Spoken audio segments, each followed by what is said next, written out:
Bismillahirrahmanirrahim. Assalamualaikum warahmatullahi wabarakatuh.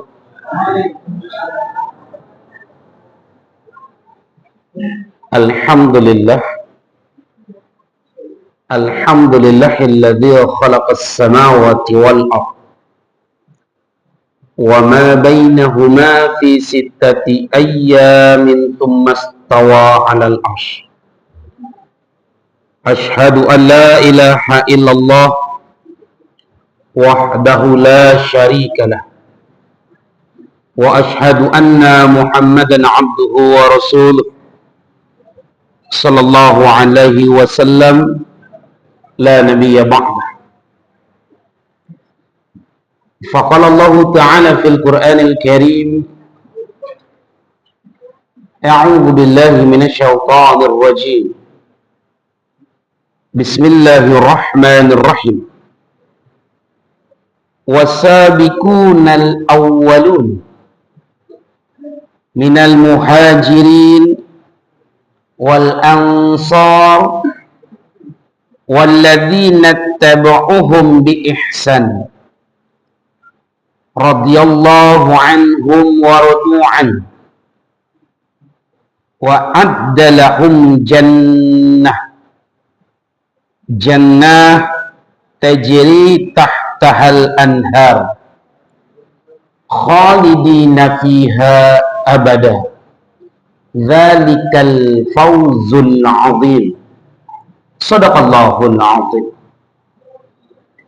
Yang sama-sama kita hormati, kita muliakan ketua masjid beserta jajarannya, para tokoh, para alim ulama, ni'ah mama, bil khusus kepada para jamaah, bapak-bapak, ibu-ibuku sekalian, ayahanda, bunda kandung yang dimuliakan oleh Allah. Alhamdulillah, pada maghrib ini kita masih diberikan kesehatan oleh Allah sehingga kita bisa menunaikan kewajiban kita sebagai seorang mukmin, beribadah ke rumah Allah Subhanahu wa ta'ala. Semoga ayah, semoga bundo pada hari ini yang lagi sakit, Allah angkat penyakitnya, amin. Yang lagi sempit rezekinya, semoga Allah lapangkan rezeki kita semua, amin. Yang belum tercapai hajatnya, semoga Allah sampaikan hajatnya, amin. Yang belum naik haji, semoga segera ditunaikan. Kalaupun sekarang saudara-saudara kita sekarang yang lagi berangkat ke Makkah Al-Mukarramah menunaikan rukun Islam, semoga haji saudara-saudara kita pada tahun ini mendapatkan haji yang mabrur dan kembali ke Indonesia dalam keadaan sehat wal afiat, amin ya rabbal. Kalaupun kita Allah wafatkan dalam keadaan husnul khatimah, amin ya rabbal. Ayah, bundo yang dimuliakan oleh Allah Subhanahu wa ta'ala, dalam menyikapi fenomena-fenomena alam pada hari ini, lalu beberapa para peneliti, para ilmuwan meneliti fenomena alam pada hari ini, dan 4 hari yang lalu kurang lebih terjadi banjir yang tak ada hujan, yang tidak angin kencang, lalu terjadi banjir bandang di Ngarai Siano, yaitu tepatnya di Bukit Tinggi. Kemarin tak ada hujan, tidak ada angin, lalu terjadi pula banjir di Pasaman Barat, tepatnya di Kajai. Lalu ada fenomena alam ini seperti ini, ayahanda bundo, itu sebenarnya semuanya sudah Allah jelaskan dalam Al-Quran. Maka ada penelitian ilmu, ini bukan dari saya informasinya, yaitu dari BMKG. Ada namanya Sumatera Barat ini dilalui dengan yang namanya Cesar Sumatera, yang lempengan yang begitu luar biasa membentang dari Sumatera sampai ke Bengkulu. Kalau lempengan ini patah, maka kekuatannya lebih 5 kali dibandingkan tahun 2009. Maka musibah itu sangat luar biasa, ayahanda bunda. Lalu pada hakikatnya kita semua pasti kembali kepada Allah Subhanahu wa taala. Tetapi pokok kajian saya pada malam hari bukan masalah seperti itu. Yang jadi masalah hari ini adalah perkembangan media sosial. Ada saudara kita tertimpa musibah 4 hari yang lalu misalnya di Agam, di Bukit Tinggi terjadi banjir. Ada status-status di media sosial yang sering menghujat ikode gara-gara waang kumah yang berzina.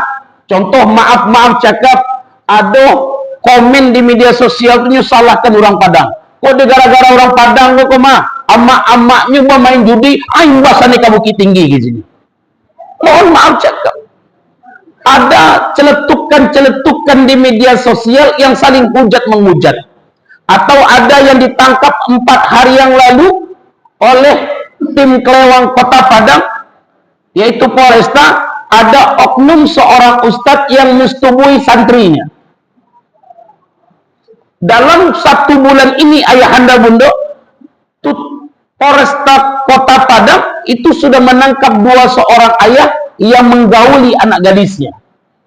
Nah, coba buka kalau tidak percaya. Lalu ada celoteh-celoteh di media sosial. Bilolah Kota Padang tutunyu azab oleh Allah. Aku di Agam senen kanai. Aku di Bukit Tinggi senen kanai. Itu di Kota Padang begitu luar biasa maksiatnya. Ada hujatan-hujatan yang seperti itu, ayahanda bunda. Maka pada malam hari ini, ceramah ini pernah saya sampaikan di awal tahun 2019, ketika sebelum terjadinya COVID.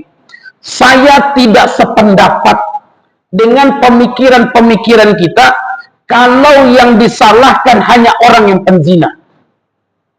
Kalau yang disalahkan hanya orang yang berjudi, saya tidak sependapat. Kenapa saya tidak sependapat? Tidak akan pernah terjadi judi, tidak akan pernah terjadinya zina kalau pemimpinnya beriman dan bertakwa kepada Allah. Pasti itu ditelusuri.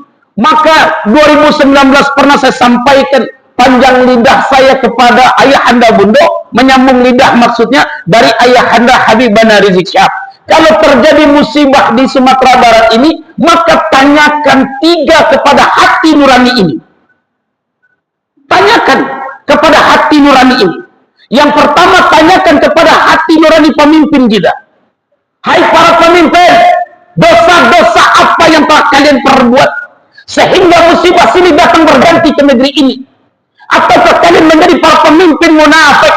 Ataukah kalian mencari kedudukan, menghalalkan darah-darah saudara kalian?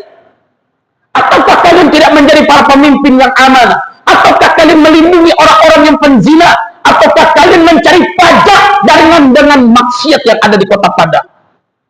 Coba tanyakan kepada hati nurani pemimpin kita itu, ayahanda bunda. Tanyakan kepada hati nurani mereka masing-masing. Kalaulah pemimpin itu beriman dan bertakwa kepada Allah, maka perjudian, perzinahan itu berkurang. Dan fakta di lapangan 2023-2024 perjudian maksiat di Kota Padang itu bukan menurun tapi meningkat, ayahanda bunda.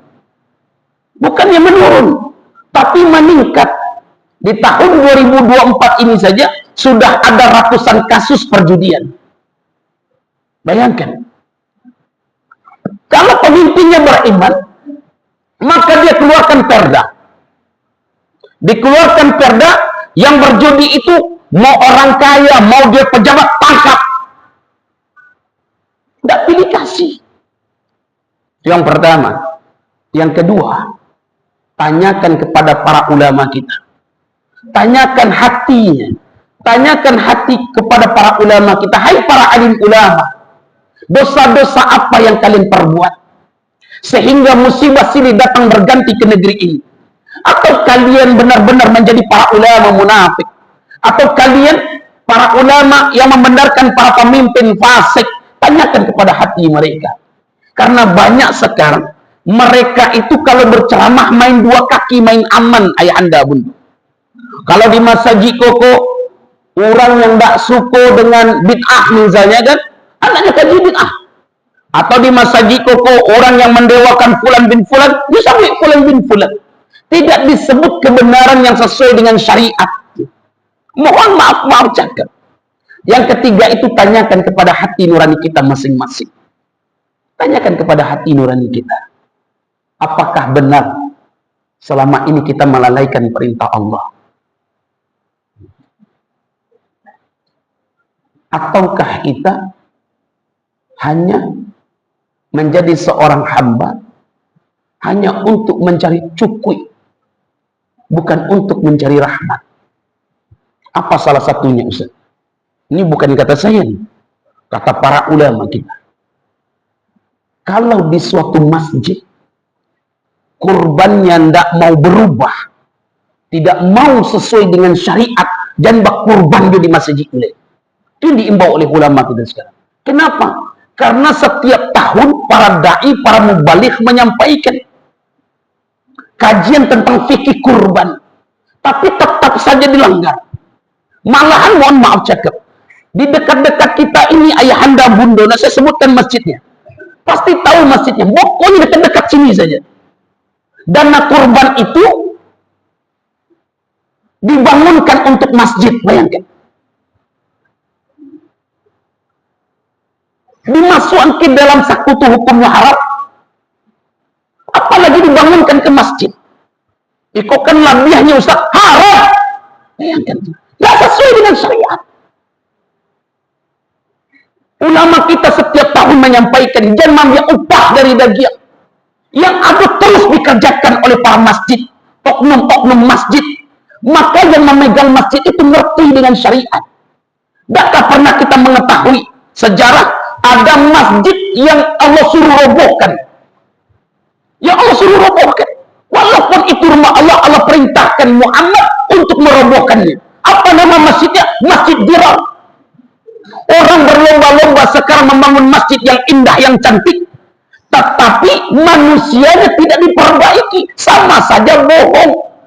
Dan itu apa kata ulama kita, Profesor Dr. Ali Mustafa Yakub, itu sama saja mengundang balanya Allah. Mereka beribadah bukan dengan ilmunya, tapi dengan hawa nafsunya. Itu juga mengundang balanya Allah. Tidak menegakkan syariat pada tempatnya. Ini yang banyak ayahanda bunda, bantunya iyo menegakkan syariat, tapi kalau ditelusuri tidak sesuai dengan syariat. Betapa banyak masjid-masjid sekarang di Kota Padang penyelenggaraan ritual ibadah kurban tidak sesuai dengan syariat. Maka ulama itu menghimbau sekarang, Ustaz, kalaulah masjid itu tidak sesuai dengan syariat dari tahun ke tahun, kami paikan ritual ibadah kurban kami ke Ustaz, paikan ke Pulau Mentawai, boleh, tidak masalah. Ada saudara kita yang tertimpa musibah di agama, paikan ke Sinan, atau paikan ke Palestina, tidak masalah. Daripada apa? Nanti ritual ibadah kurban kita tidak diterima oleh Allah Subhanahu wa Ta'ala. Kenapa Ustaz? Kita merujuk kepada firman Allah dalam surat Al-Maidah ayat yang ke-27. Anak Nabi Adam alaihissalam, anak Nabi, tidak diterima ritual ibadah kurbannya. Apalagi awak, anak Nabi indah, anak Ustaz indah, ya nak. Makanya ini himbauan. Ternyata itu orang yang tak mau menegakkan syariat, dia tahu ini syariat, tapi lebih tegakkan. Maka apa kata para ulama kita ini? Orang ini sama saja dalam keadaan fasik. Itu mengundang balaknya Allah, ayahanda bunda. Jadi bukan berzina saja yang mengundang balaknya Allah, bukan perjudian saja yang mengundang balaknya Allah. Orang yang tak mau menegakkan syariat itu juga mengundang balaknya Allah, mengundang musibah ke negeri ini. Kalau kita kaji musibah itu di dalam Islam, musibah itu bukan takdir mubrab. Musibah itu takdir mu'allaq. Apa takdir mu'allaq? Takdir yang dirubah, yang dibuat oleh manusia itu sendiri. Makanya kerusakan dari langit, di langit maupun di bumi, walillahi ma fis samawati wal ardh Allah yang mempunyai kerajaan langit dan bumi. Fayaghfiru liman yasha' wa yu'adzibu man yasha'. Allah akan mengazab, Allah akan mengampuni setiap apa yang dikehendakinya. Wallahu ghafurur rahim. Jelas ayatnya, ayat Anda bunda. Maka kerusakan di muka bumi ini itu salah satu faktornya ulah tangan manusia. Bukan dia merusak alam saja, tidak, tapi dia juga merusak syariat. Ini harus kita pikirkan bersama ayahanda bunda. Bukan orang berzina saja yang disalahkan. Jangan orang yang berjudi saja disalahkan. Saya tidak sependapat, walaupun pada hakikatnya itu hukumnya haram. Itu sangat dilarang oleh Allah. Itu sangat dilaknat di dalam agama kita. Tapi bukan itu saja yang mendatangkan musibah. Mereka mengetahui itu syariat mereka tidak tegakkan, itu juga mengundang musibah. Itu mengundang musibah. Sudah tahu ini hukumnya haram, dikerjakan di rumah Allah. Salah satu contohnya mengambil upah. Mengambil upah dari daging itu, semua ulama sepakat mengatakan tidak boleh. Tapi tetap saja masjid-masjid melaksanakan. Maka dihimbau sekarang oleh para ulama kita. Kok aduh masjid tunan mada setiap tahunnya tak itu, jangan berkurbannya di sini. Sudah tahu pasti kurbannya tidak diterima oleh Allah Subhanahu wa Ta'ala. Karena tidak sesuai dengan syariat. Betapa banyak. Aduh alasannya, Ustaz, itu bukan upah, itu hadiah. Namun saya nyerubah. Akadnya tetap upah. Ini tidak boleh, ayah bunda. Jadi ini perlu kita sadari bersama. Syariat itu tidak boleh diduakan oleh tradisi. Harus didahulukan syariat. Dan yang saya sampaikan ini, saya pertanggungjawabkan ayahanda bunda. Saya pertanggungjawabkan dunia akhirat apa yang saya sampaikan. Maka kesepakatan ulama itu, yakinilah. Kecuali ada satu saja ulama misalnya, satu saja ulama mengatakan itu boleh, lakukan. Ini semua di seluruh ulama itu sepakat. Tapi kok aneh ya, masih banyak orang-orang yang melakukan perbuatan-perbuatan tersebut. Kalau ndak dia diupahnya cilok Ustaz. Pau hilang, kepalu hilang, lato-lato jari pun satu pun hilang. Ya cilok Ustaz. Makanya pengurus masjid, bundo-bundo, kasadonyo mengawasi. Makanya mau sampaikan ke majelis taklim bu, bundo kan berkurban di siko, jangan apa-apa yang mengawasi bundo-bundo cembu. Kenapa harus bundo-bundo? Kalau apa-apa mengawasi, kalau ketahuan, dia bercakap. Tapi kalau bundo udah ambil tak kayak sapo, jadi tik jakun-jakun itu, wangan cilok ya kerajaan ya. Serius. Jadi orang yang tidak menegakkan syariat, dia mengetahui itu syariat, kalau tidak tegakkan, itu juga mengundang balanya Allah, ayahanda bunda yang dimuliakan oleh Allah. Dan sekarang betapa banyak pemimpin yang mengetahui tentang syariat. Malahan dia mencari hidup di sana. Bayangkan dia. Makasihnya Ustaz. Mohon maaf cakap, dapat nak kabar beberapa hari yang lalu. Berapa banyak orang yang ditangkap oleh Kejaksaan Agung Tinggi Sumatera Barat. Berapa orang yang ditangkap? 7. Yang dikatakan 7 orang itu bukan orang tak berpendidikan. Orang yang tak punya ilmu agama, semuanya punya ilmu agama. Atau kan dapat kabar ayahanda bunda? Saya yakin dapat kabar kita semua. Itu orang berpendidikan itu. Yang dimakan uang rakyat. Bayangkan. Orang berpendidikan. Lalu di mana Minangkabau ini letaknya ada bersani sarak-sarak bersani kitabullah. Ternyata bukan para pemimpinnya saja yang zalim, rakyatnya pun ikut zalim. Maka ini perlu kita sadari semua. Maka musibah terjadi di Sumatera Barat ini, jangan salahkan saja mereka. Coba sadari diri kita semua. Jangan-jangan musibah ini faktornya juga kita. Lalai dengan perintah Allah. Enak, disuruh sholat ke masjid, tak mau sholat ke masjid. Dia banyak harta tapi nak mau bersedekah. Kalau ayah bunda pai ke agam tu, pergi ayah bunda pai ke agam tu, atau misalnya sama-sama pergi ke sana, candiaklah di sini. Ambo yakin tidak akan pernah air mata ini berhenti menetes. Dengan kesusahan mereka, rumahnya hancur, Makanya ambo nak sepakat ayahanda bunda. Nak sepakat ambo Allah datangkan azab ke sana, ambo nak sepakat. Yang diazab oleh Allah itu kaum-kaum terdahulu.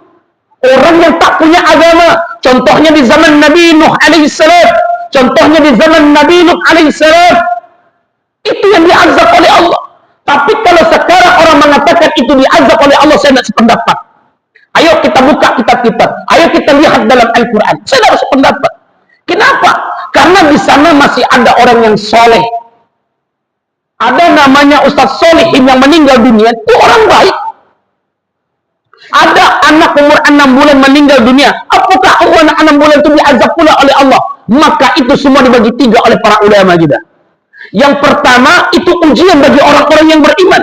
Kenapa ujian bagi orang-orang yang beriman? Karena di sana banyak orang beriman, tapi dia diam melihat maksiat. Teguran bagi orang-orang yang lalai. Orang baik banyak di sana, ayah anda bunda. Orang baik banyak, tapi dia diam ketika ada maksiat.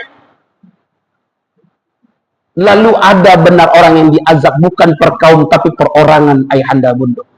Dan saya tidak sependapat itu. Kalau nagari agam itu diazab oleh Allah, saya tidak sependapat. Cobalah kaji balik itu. Kaji balik. Tapi kalau Allah datangkan bala, Allah datangkan musibah, itu benar.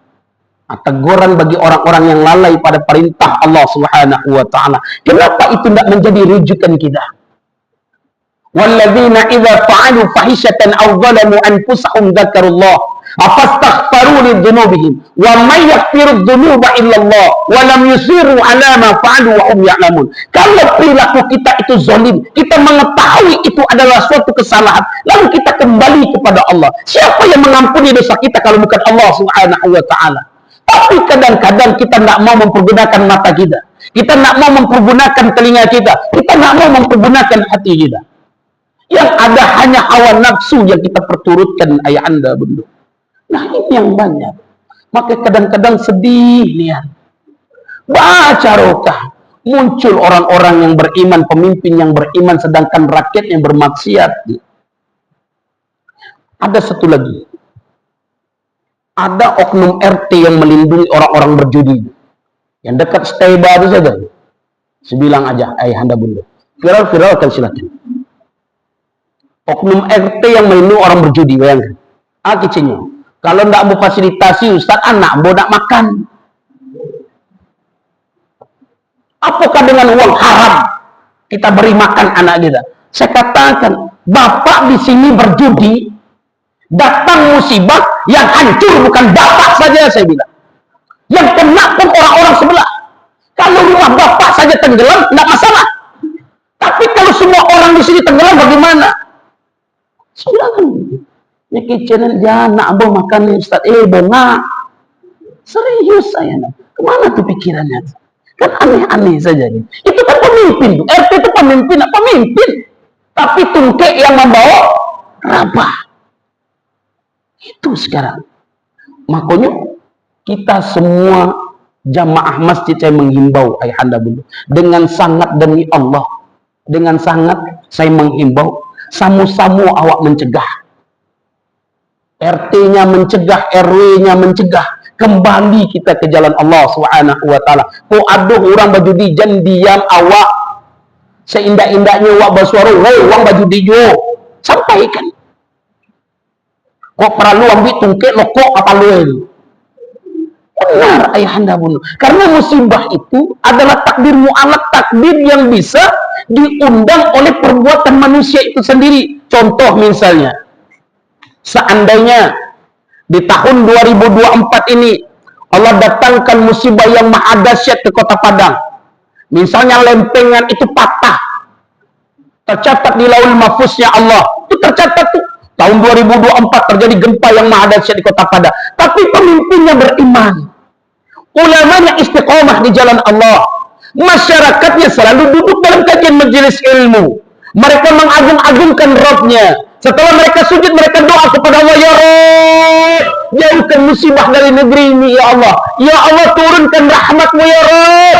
Ya Rabb, angkat keberkahan dari perut bumi ini." Setiap terus dia berdoa kepada Allah. Kalau para malaikat mengaminkan doanya, Allah jawab dalam surah Ar-Ra'd, ayahanda bunda. Allah jawab tuh. Apa kata Allah? Yamhullahu man yasha. Yamhullah, Allah hapus. Apa yang Allah hapus? Setiap apa yang ditetapkannya. Yang tadinya musibah itu ditetapkan tahun sekian, tanggal sekian di kota Padang ini, karena pemimpinnya beriman, ulamanya istiqamah, masyarakatnya terus mengagung-agungkan Allah, dia terus berzikir kepada Allah, dia terus mengharapkan rahmatnya Allah, maka musibah itu Allah tunda, ayahanda bunda. Allah tunda itu musibah. Tapi kalaupun tidak tercatat di lauhul mahfuznya Allah, pemimpinnya munafik, ulamanya tidak istiqamah, rakyatnya jauh dari rumah Allah, itu Allah sendiri yang mengundang. Kita sendiri yang mengundang. Lalu ada ungkapan dari saudara-saudara kita, Ustaz, kalau masih banyak orang sholat ke masjid lagi, nagari wak aman mah, kan ada orang ngecek itu nak ayah bunda. Kalau masih ada orang sholat ke masjid lagi, Ustaz, aman negari awak. Kok ada orang yang mengecek tak itu bunda cabut bulu hidung itu. Serius. Cabut bulu hidung itu. Oh berarti den kok ang ande hanjin untuk sembayang, uang nak sembayang doh. Sembayang tak gitu. Seakan-akan orang sholat ini budak bagi mereka. Ya nak. Orang sholat ini budak mereka. Nyo nak sholat, awak sholat. Adik karena awak masih sholat, kiceknya masih aman negeri, ini terus bermaksiat, tak boleh begitu ayah anda pun. Dan oleh karena itu, semoga pada hari ini ayah, bundo, bantuan memang terus mengalir kepada saudara-saudara kita di agama. Dan mereka itu sekarang tidak butuh pakaian. Pakaian itu sudah banyak, sudah melimpah ruah. Yang mereka butuhkan sekarang itu yang saya tahu obat-obatan. Yang mereka butuhkan tuh sembako, makanan tuh. Makanya saya himbau kepada teman-teman, maaf, kalau di masjid itu ada kurbannya 10 ikwa atau sebalik ikwa, sedekahkanlah satu ke tempat saudara kita di agama. Saya himbau kepada teman-teman. Kenapa? Nanti awak makan daging, ni nak makan daging. Saya panggil teman-teman. Dan alhamdulillah, ada sebagian teman-teman masjid merespon. Satu saja. Satu masjid itu satu sapi, satu masjid satu sapi misalnya. Kalau yang berlebih sedekahkan di sana. Antarkan ke sana satu sapi saja. Nah, ketika di hari raya Idul Adha awak makan daging, mereka pun makan daging. Mungkin 2 hari yang lalu kita merasakan ayahanda bunda dengan matinya listrik. Enak yang ada apa sumpah serapah. Nyumpahan PLN ku nak mati lah pajak aku. Nyumpahkan tuh PLN. Baru 2 hari lampu mati. Itu di Gaza tuh 242 hari lampu mati. 242 hari lampu tuh mati. Nggak ada keluar sampah serapah. Nggak ada tuh keluar. Sumpah serapah tuh nggak ada keluar. 242 hari air bersih itu nggak ada. Sampai sekarang di Rafah tuh bayangkan ayahanda bunda. Kalau setiap kita menonton video itu menetes tuh air mata terus. Terus menetes air mata gitu. Yang sekarang yang kita pikirkan apa? Ada kata-kata yang indah dari seorang khalifah. Utsman bin Affan menantunya baginda Rasulullah SAW. Dia salah satu menantunya Rasulullah terkaya. Mungkin sampai sekarang masih ada hartanya tuh. Masih ada hartanya di Makkah. Masih ada hartanya di Madinah. Itu Utsman bin Affan. Tapi apa kata Utsman bin Affan? Ketika saya makan daging, saudara-saudara saya mengetahui dia tidak makan daging. Apa nanti saya pertanggungjawabkan kepada Allah? Bayangkan. Tidak usah sekarang wak mikir jauh-jauh dulu. Tidak usah wak mikirkan Palestina dulu. Lihat saudara kita di agam. Lihat saudara kita di agam. Ketika kita makan daging itu, renungkan ayahanda bunda. Makan tidak saudara kita di sana. Walaupun banyak bantuan ke sana, setidak-tidaknya nanti Allah minta pertanggungjawaban kita. Yakinlah. Allah minta pertanggungjawaban kita. Hai fulan bin fulan, kata Allah. Ketika saudaramu tertimpa musibah, apa yang kau lakukan? Apa yang kau perbuat? Allah nanti minta pertanggungjawaban. Setidak-tidaknya nanti di akhir kelak kita ditanya oleh Allah, hai fulan bin fulan, ketika saudaramu tertimpa musibah, apa yang kau lakukan? Saya tidak nyawa bisa menjawab, ya Rabb, saya sudah datangkan sembako ke sana, ya Rabb. Ya Rob, harta saya sedekahkan ke sana ya Rob. Setidak-tidaknya seperti itu ayahanda bunda. Maka jangan ada lagi saling hujat-menghujat di media sosial. Jangan ada lagi kita. Yang ada sekarang tuh kita bergenggaman. Kita bangun lagi bersama-sama ayahanda bunda. Kalau awak pergi ke sana, ambo yakin kita ke sana melihat rumah saudara-saudara kita, tidak akan luput air mata ini berhenti untuk menetes. Menangis terus melihat saudara-saudara kita. Makanya saya bilang kepada relawan, kalau kalian capek, jangan lihatkan capek kalian. Kalau kalian letih, jangan lihatkan letih kalian. Kalau kalian sakit, jangan lihat kesakitan kalian. Kenapa? Mereka itu lebih capek dari kita. Kalau sakit, mereka lebih sakit dari kita. Jangan lihatkan kepada mereka, beban mereka sudah banyak, saya bilang. Kalau tidak kuat, pulang dulu sebentar. Nanti kalau ada seminar, kembali lagi. Jadi relawan lagi. Kalau kita lihatkan capek kita, mereka lebih capek. Anaknya meninggal dunia. Rumahnya hancur. Jangan lihatkan kesedihan. Nanti mereka juga akan yang bisa membantu kita, ayahanda bunda di akhirat. Kalau amalan-amalan kita yang tidak membuat kita masuk ke surganya Allah, nanti ada orang yang kita bantu itu, dia akan menolong kita. Baik dalam kajian majelis ilmu maupun sedekah. Dan ini pernah diterangkan oleh Ustaz Adi Hidayat. Baik ketika sedekah, kita membantu fulan bin fulan, kita di dunia, tetapi di akhirat, tak cukup pahala-pahala kita untuk masuk ke surganya Allah. Tapi kita masuk ke nerakanya Allah, ada nanti orang yang akan membantu kita. Ya Rabb, ini orang yang pernah memuliakan saya di dunia, ya Rabb. Ya Rabb, ini orang yang pernah membantu saya, ya Allah. Maka ini adalah orang baik. Maka jadikan dia penghuni surgamu, ya Allah. Begitu juga dengan kajian majelis ilmu, ayahanda bunda. Awak dan duduk wasadonya nanti, Allah minta pertanggungjawaban. Ketika kita masuk neraka nanti, maka saudara-saudara kita ini saling bantu-membantu. Ya Rabb, dia sama saya duduk dalam kajian majelis ilmu. Dia orang baik, ya Rabb. Dia orang baik, ya Rabb. Maka nanti kita saling bantu-membantu, ayahanda bunda. Maka ini yang saya butuhkan sekarang.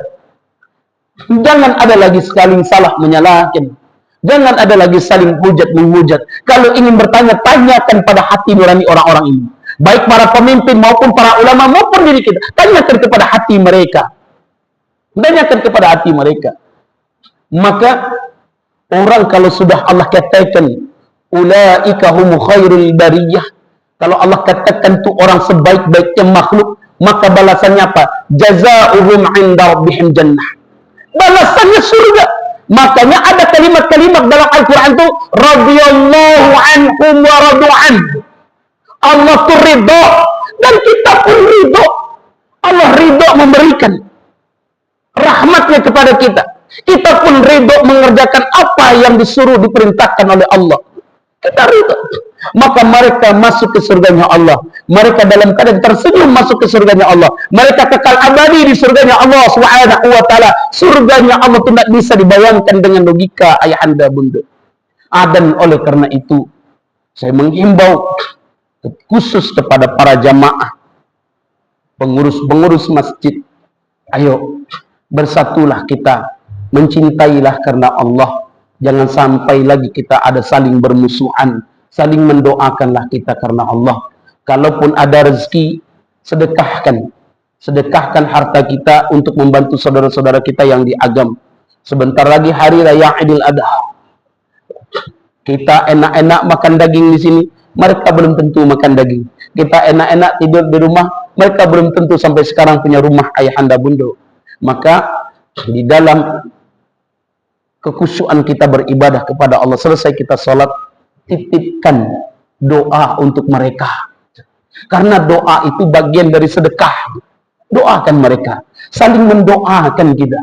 Saling mendoakan. Doakan para pemimpin kita, doakan para ulama kita, doakan masyarakat kita, saling mendoakan. Jangan hanya diri kita saja yang kita doakan. Malahan pernah diungkapkan oleh baginda Rasulullah SAW. Kalau dia hanya mendoakan diri dan keluarganya, itu orang itu termasuk kikir. Kalau bahasa waib sampili, maka sedekahkan doa kita. Kan tidak baik kamu berdoa kepada Allah terus, ya Allah ampuni dosa saudara-saudara saya ya Allah. Yang diagam ya Allah, turunkan rahmatmu ya Allah. Hentikan musibah ya Allah. Hentikan bala di sana ya Allah. Buat anak-anak itu tersenyum kembali ya Allah. Buat hati para dermawan itu mensedekahkan hartanya di jalanmu ya Allah. Bangun lagi rumah-rumah mereka ya Allah. Kenapa kita tidak mau mensedekahkan doa kita? Sedekahkan doa kita ayah anda bunda. Jangan keluarga awak, jangan anak awak sewa doa. Begitu juga tetangga-tetangga kita yang lagi dia nak mau sholat, doakan mereka, ya Allah bukakan pintu hati ini mama saya untuk sholat, ya Allah. Ya Allah bukakan pintu hatinya untuk duduk dalam kajian majelis ilmu, ya Allah. Jangan ada lagi di antara kami saling fitnah memfitnah, saling hujat menghujat, ya Allah. Rahmatika ya Rabb, itu akan datang rahmat ya Allah. Jangan ada lagi ayah anda bunda. Kadang-kadang saya sekarang sudah tak mau melihat media-media sosial yang ada hujatan semua. Makanya para da'i, para ulama kita itu memfilasikan diri mereka berdakwah di media sosial itu untuk menandingi itu semua. Menandingin yang hoax-hoax, yang hoax-hoax, yang saling bully-membuli dan saling mengingatkan. Lalu ada salah satu orang tua yang dihujat sekarang, namanya Buya Ristawardi. Dapat video-videonya ayah anda bunda, dihujat oleh saudara-saudara kita yang di Pariaman. Ini kan cuma masalah khilafiyah. Kalau ndak suka dengan kaji fulan bin fulan, beliau itu orang tua, pagunuan adab awak jorang tua, dan dikecen orang tua pun ndak bau tak pakai hati, itu ndak ada adab.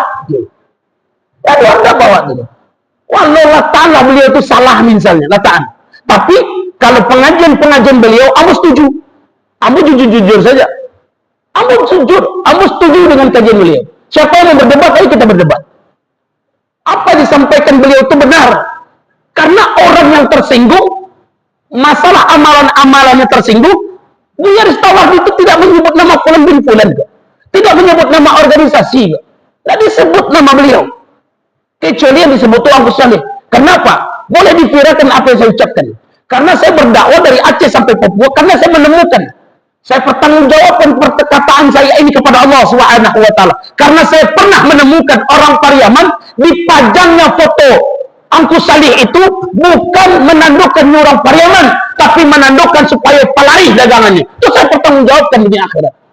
Ada sebagian orang yang seperti itu ayah anda bunda. Mungkin ditemukan oleh Buya Ristawardi karena beliau juga berdakwah ke Pulau Jawa, beliau berdakwah juga ke Aceh, beliau berdakwah ke Kalimantan. Mungkin beliau itu menemukan oknum-oknum yang seperti itu, maka diluruskan oleh Buya Ristawardi.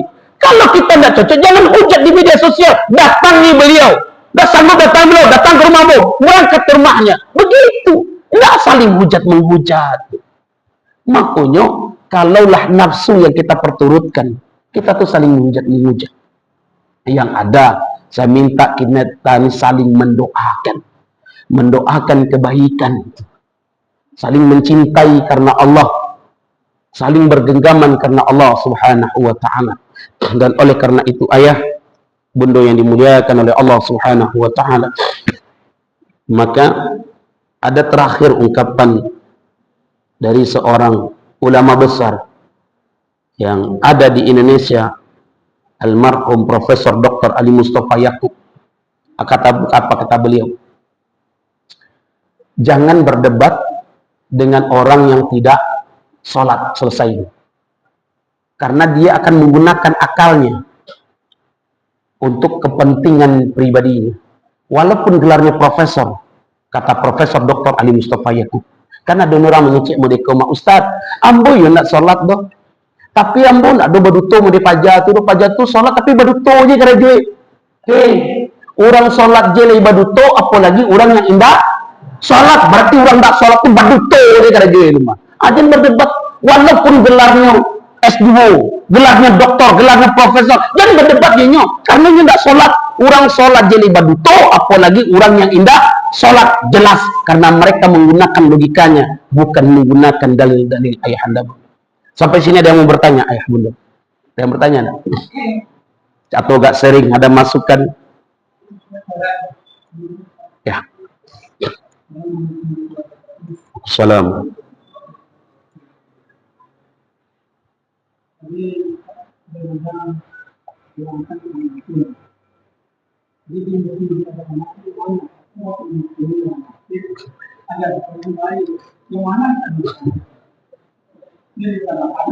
Ya. Cukup Pak. Ustadz, pernah enggak saya menceritakan sejarah Abu Domdom? Pernah enggak ayah bunda? Pernah ya? Abu Damdam itu orang miskin, sahabat Rasulullah, yang ketika Rasulullah tidur, dia bermimpi Abu Damdam ini didoakan oleh para malaikat Allah masuk ke surga. Apa amalannya Abu Damdam? Ternyata setiap dia sholat ke Masjid Madinah Al-Munawwarah, dihina oleh orang munafik namanya Abdullah bin Ubay. Setiapnya masuk ke pinggiran pasar Madinah, diusir oleh Abu Amir. Itu orang munafik semuanya.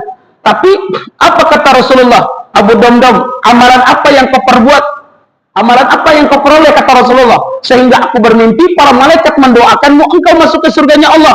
Menetes air mata baginda Rasulullah Sallallahu Alaihi Wasallam. Lalu apa kata Abu Damdam? Ya Rasulullah, kau tak perlu menangis untuk diriku ya Rasulullah. Walaupun aku orang miskin, walaupun aku sering dihina, kau tak perlu menangis ya Rasulullah. Tapi apa kata Rasulullah? Abu Damdam, air mataku ini adalah air mata bahagia untukmu. Bolehkah aku tahu, kata Rasulullah, amalan apa yang kau perbuat? Lalu apa kata Abu Damdam? Ya Rasulullah, setiap orang munafik itu menghina saya ya Allah. Yang menghina saya ya Rasulullah. Saya ini orangnya kecil, badan saya kecil ya Rasulullah, kulit saya hitam. Saya dihina oleh mereka ya Rasulullah. Tapi setiap saya berdoa kepada Allah, saya doakan mereka, ya Allah ampuni dosa Abdullah bin Ubay. Ternyata doa itu bagian dari sedekah. Jadi kau ada pemimpin awak munafik misalnya, doakan pulaunya dan awak bencinya. Ada pemimpin awak tidak sholat, doakan yang terbaik. Ya Allah bukakan hati para pemimpin saya ya Allah untuk sholat. Ya Allah bukakan hatinya ya Allah, jauhkan sifat-sifat munafik ya Allah. Doakan yang terbaik. Walaupun munafik itu dikerak neraka jahanam. Nyatanya apa? Walaupun didoakan oleh walaupun didoakan oleh Abu Damdam, nyatanya Abdullah bin Ubay yang tercatat dalam sejarah, dia tetap masuk nerakanya Allah. Karena ketika akhir hayatnya, dia tidak bertaubat. Ada juga, mohon maaf cekap, Abdullah bin Ubay ini ketika dihakimi oleh orang-orang Madinah, orang-orang yang taat beribadah kepada Allah, lahnya telanjangi, lahnya tapu dirangi. Kan pernah ada kejadian di awak anak. Ada orang nanya telanjangi yang sering memfitnah agama Islam, lah sampai bangka-bangka uncik mata ko lah kolor isi tinggalnya nak. Pernah dengar ceritanya ayah bunda? Aja disebut jure nak. Itu dalam sejarah hampir sama sejarahnya dengan Abdullah bin Ubay. Kalau orang seperti itu tak bertaubat kepada Allah, yang selalu menyalahkan agama Islam, maka hati-hati, kerak neraka jahanam itu menunggu mereka. Ada lagi ayah benar.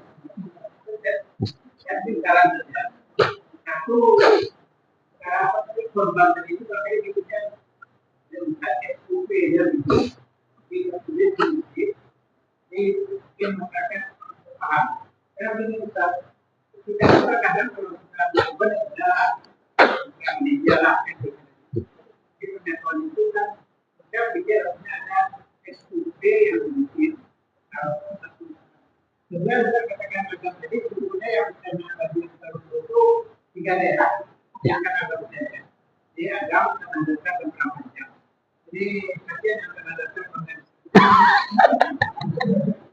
Lupa mau menyampainya tuh Pak. Astagfirullahaladzim. Iya betul Pak, betul.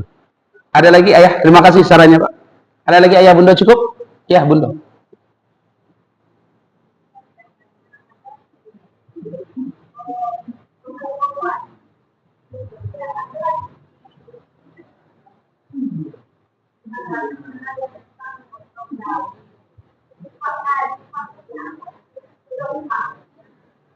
Apa bunda?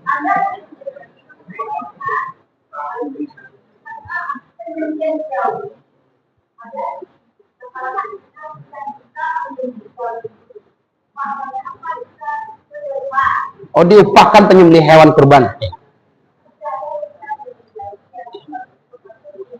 Ya. Dah cukup. Tukang jagal itu seharusnya memang diupah bunda. Ali bin Abi Thalib itu mau ngurus hewan kurbannya Rasulullah.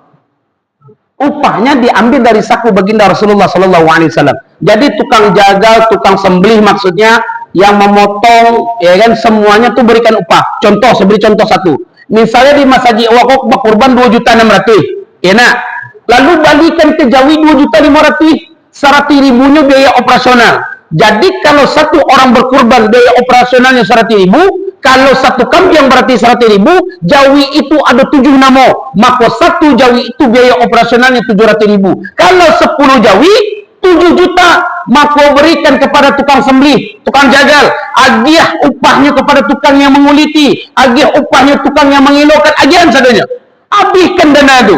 Lalu kalaulah dihabiskan dana itu, maka masyarakat pun tenang. Maka ada satu lagi ayah anda bunda lupa mau menyampaikan masalah. Kalau kurban itu, maaf cakap, kalau di masaji awak kau kurban misalnya, jangan pilih-pilih awak, jangan dia gini 8 on. Jangan dia dia 7 on, 8 on dah yang padek misalnya nak. Beko dia gini segalanya. Jangan begitu. Supaya tidak ada niat orang untuk mencilok. Contoh, makanya sering diimbau oleh ulama kita sekarang. Karena masjid kan dakik-dakik banyak. Musola banyak, surau banyak. Setiap masjid, setiap musola, setiap suraunya berkurban. Maka peserta kurban dengan peserta kurban, orang yang berkurban, lalu adanya mendapatkan kupon umum, 1. Dapat kupon peserta kurban, 1. Kan cuma 2 kupon dunia. Jangan ada kupon penitia, nak boleh, hukumnya haram. Maka kupon umum pun jangan dia buat je 8 online. Kok bisa buat 1,5 kilo daging padeknya tu. Dia 1,5 kilo. Kau 8 on, 7 on. Habis kau galanya je bagian lain. Itu. Buat 1,5 kilo daging padek, ya nak. Supaya aduhnya anaknya banyak misalnya. Sekeluarga tu aduh anaknya 8. Ya nak, aduh anaknya 9. Yang anak yang lain dapat makan daging, yang ikut gelenya-gelenya saja. Maka saya himbau kepada masjid, alangkah indahnya kita semua di masjid itu jangan ada yang bagi untuk masyarakat itu 8 on 1 kilo. Saya hendaknya bagi 1,5 kilo. Karena orang berkurban itu banyak. Tidak ada biko pengana penitia kurban tutupan cilok itu. Karena dia dapat daging yang banyak. Tapi jangan diambil upah dari daging tersebut. Yang jadi penyakit ini apa ayah anda bunda? Maaf. Yang jadi penyakit ini kalau tahun patang dosa buian lidah jawi. Ya nak. Jadi untuk paubek dia mak awak guna. Anak nak pandai ngicek, lalu mencari lidah jawi. Supaya anaknya pandai ngicek. Kan logika aja waktunya. Jawi saya nak pandai ngicek dah. Ya nak. Akhirnya ada penyakit baru tiba yang nombor dapat. Nama itu Ustaz lato-lato jawi kocok dibawa pulang dari tapak. Untuk dia kuat lato-lato jawi dicilok apa guys? Makanya mau sampaikan ke bunda-bunda umur malam kau. Kau ada bisu suami awak panitia kurban. Nyo bawa lato-lato jawi kau pulang. Ician ke laki awak kau. Dah. Kalau udah malam kau minum lato-lato jawi, lalu udah di luar dia nak lalu daruh ya. Karena diteliti oleh ilmu kesehatan bunda. Tidak ada kandungan zat yang membuat laki-laki itu stamina-nya bertambah tu nak ada tu. Kan diteliti itu. Lato-lato jawi itu kan yang anehnya, coba fikir sekali lagi. Yang anehnya dari 38 provinsi di seluruh Indonesia yang mengadakan cuma Sumatera Barat. Padahal di Sumatera Barat itu ada bersandi sarak bersandi kita mulu, tapi pacayojo tahayun. Lato-lato jawi lah gijenya. Lidah kambing lah gijenya. Kan aneh-aneh Jawa tu. Ada tu darah. Ku penyakit rematik, pacah kaki-kaki nak. Beku gisan kaki wak ke darah tu. Itu kalau darahnya rancak. Kalau darahnya penyakit wak. Itu. Ada lagi, terakhir ayah anda bunda. Masalah daging. Masalah dagingnya hati-hati. Hari tasrik itu berapa hari sih? 3 hari. Enaknya makan daging itu cuma 3 hari. Hati-hati. Aduh emak-emak awak sampai sabulan daging ada dalam kulkas ni. Hati. Itu juga diteliti itu ayah anda bunda. Tidak usah sabulan. 8 hari sajalah. Kebiasaan emak-emak awak aku cuma 2 pak.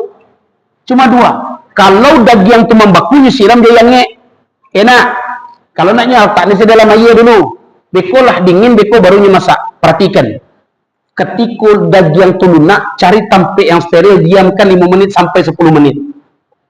Habis itu cium. Maka ciumnya itu hampir baunya dengan bau bangkai. Maka kata Ibnu Sina, rumah sakit Ibnu Sina itu nama orang. Kitab yang dikarangnya penyakit itu berasal dari 2. Dari hati dan dari makanan. Dari hati itu contohnya Ustaz, tetangga membuat rumahnya dan bali bodrek. Penyakit hati itu. Tetangga bali otohnya dan stroke. Penyakit hati. Lalu ada faktornya dari makanan. Hati-hati. Lalu ada satu lagi masalah memasak di masjid. Ini diterangkan oleh Buya Gus Rizal Ghazar, tapi ada yang terputui. Bolehkah hamba memasak di masjid Ustaz? Boleh, nggak masalah. Karena apa? Panitia kurban menyampaikan kepada peserta kurban, ibu-ibu sedekahkan sebagian dagingnya karena awak bergotong royong. Amma awak memasak di masjid. Kalau ada 10 sapi, satu orang sapi itu bersedekah 1 kilo. Kalau 10 sapi itu 10 kilo. Enak, lah dimasak sadonya bundo. Lah dimasak, warga makan, penitia makan, seluruhnya makan. Basi sola sambako dagingnya 3 kilo. Pertanyaannya, bolehkah daging 3 kilo kau dibawa pulang? Nah, itu pertanyaannya lagi tuh. Bolehkah daging 3 kau dibawa pulang bunda? Iya, sambal dan lah masak kok. Boleh nak dibawa pulang? Boleh nak? Bunda. Boleh nak sambal dan masak 3 kilo kau dibawa pulang? Boleh, nak masalah. Karena sudah disedekahkan. Yang tak boleh itu apa? Apa kerajuk perangai mak-mak wan dan acok main maman cilok sambal. Itu tak boleh. Kalau ada mak-mak wan beranda menyambal, bagi sambal ratus 1/2 kilo seorang, bawa lah pulang. Aja di cilok. Kok kan ada 6 cilok? Oh, laki dia makan, anak dia makan. Ini cilok sambal. Itu tak boleh. Hukumnya haram. Jelas ayat benar? Kurang lebihnya mohon maaf. Assalamualaikum warahmatullahi wabarakatuh.